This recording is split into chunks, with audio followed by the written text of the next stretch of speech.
প্রতিদিনের মতো চলে আসলাম আরও একটি নতুন ভিডিও নিয়ে। আজকে আপনাদের সাথে শেয়ার করব একদম নদীর টাটকা ইলিশ ভাজা আর নদীর চিংড়ি ভুনা। আশা করছি এই ভিডিওটা ভালো লাগবে। ভালো লাগলে অবশ্যই লাইক দিয়ে পুরো ভিডিওটা ওয়াচ করবেন। আসসালামু আলাইকুম, কেমন আছেন সবাই? আশা করছি সবাই ভালো আছেন। আমি আলহামদুলিল্লাহ ভালো আছি। তো এই যে দেখুন, আমার হাতে এখন যে ইলিশ মাছটা আছে, এই ইলিশ মাছ হচ্ছে একদম নদী থেকে ধরে এনেছে, মানে একদম টাটকা মাছ বললেই চলে। তো এই ইলিশ মাছটা হচ্ছে আমি আজকে ভাজা করব। আর পেটের মধ্যে কিন্তু ডিম আছে দেখা যাচ্ছে। মাছটা 1 কেজির থেকে একটু বেশি হবে।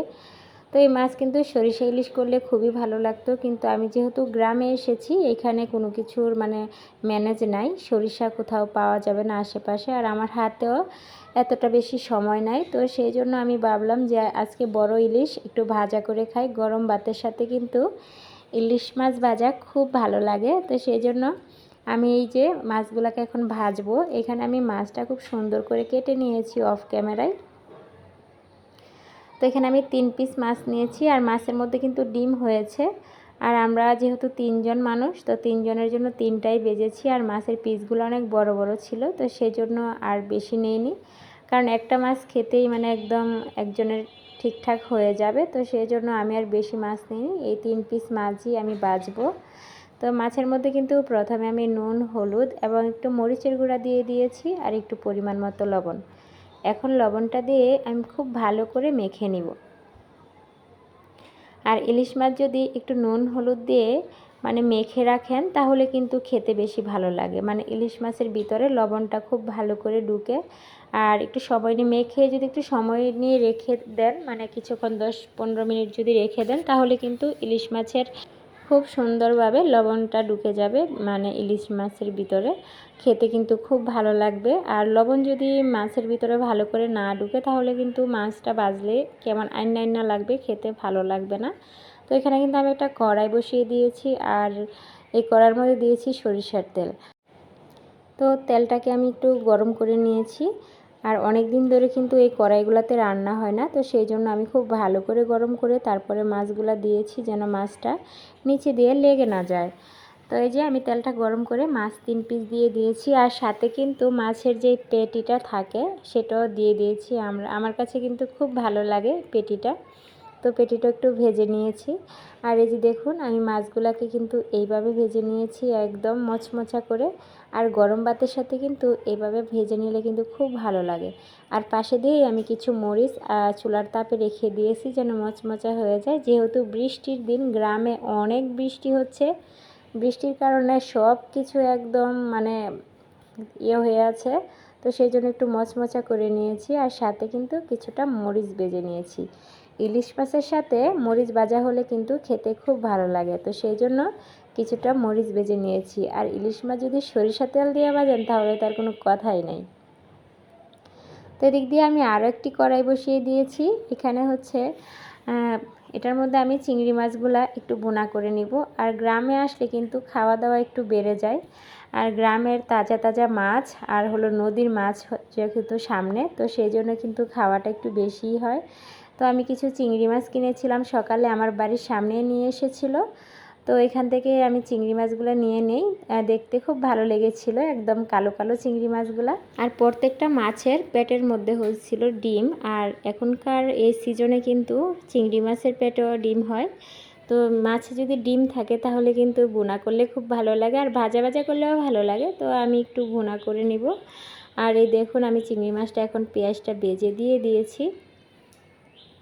তো আমি একটু তেলের সাথে মাছটা একটু ভেজে নিচ্ছি, আর পেঁয়াজটাও ভেজে নিচ্ছি। পেঁয়াজ আর মাছ আমি একসাথে ভেজে নিচ্ছি, কারণ চিংড়ি মাছ যেভাবে রান্না করেন খুব ভালো লাগে। তো আমার কাছে এইভাবে রান্না করলে ভালো লাগে, তো সেই জন্য আমি একটু ভেজে নিয়ে তারপরে রান্না করতেছি।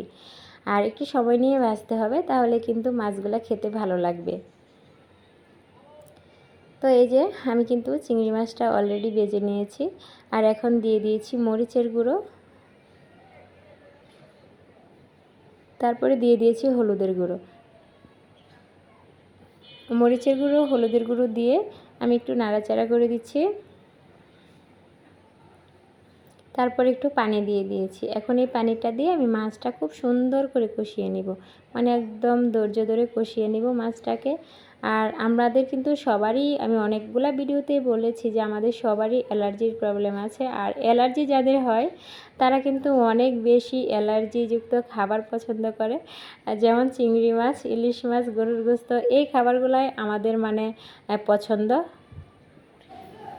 তো সেই জন্যই আমরা এই খাবারগুলো বেশি খাই, আর আমাদের অ্যালার্জিও ভালো হচ্ছে না। ডাক্তার অনেকবার বলেছিল যে আপনারা এই খাবারগুলা স্কিপ করবেন, এই খাবারগুলো খাবেন না, কিন্তু আসলে বাচ্চাদের পছন্দ, আমাদের নিজেদেরও পছন্দ, সেই জন্য এই খাবারটাই মানে বেশি খাওয়া হচ্ছে। তো এদিক দিয়ে কিন্তু আমি চিংড়ি মাছটা কষিয়ে নিয়েছি। এখন আরও একটু ঝোল দিয়ে দিব, যেন চিংড়ি মাছের যে মশলাটা, এই মশলাটার কাঁচা গন্ধটা যেন না থাকে, সেই জন্য আমি একটু ঝোল দিয়ে রান্না করে নিব।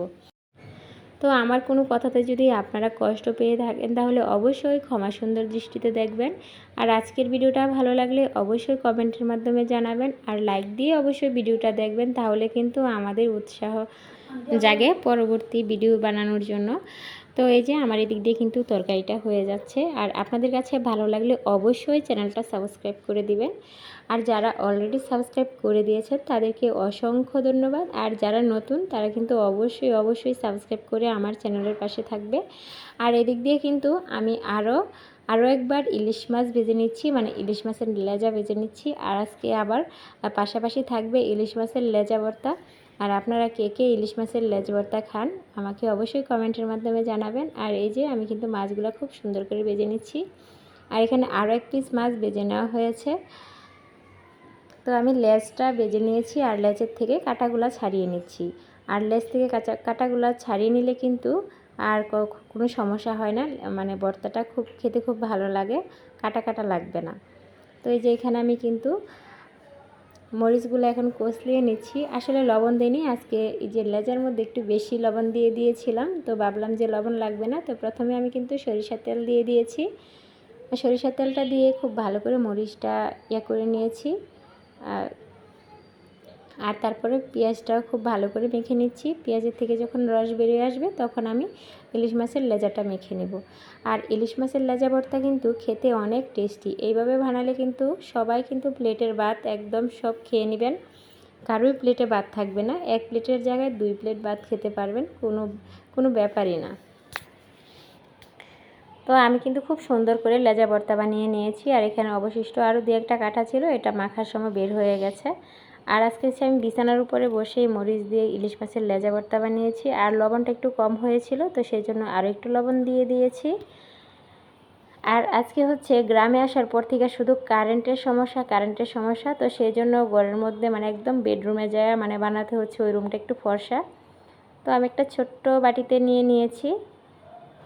তো আজকের ভিডিওটা এই পর্যন্তই। আপনারা সবাই ভালো থাকবেন, আপনাদের সুস্থতা কামনা করে এখন আমি বিদায় নিচ্ছি। আল্লাহ হাফেজ।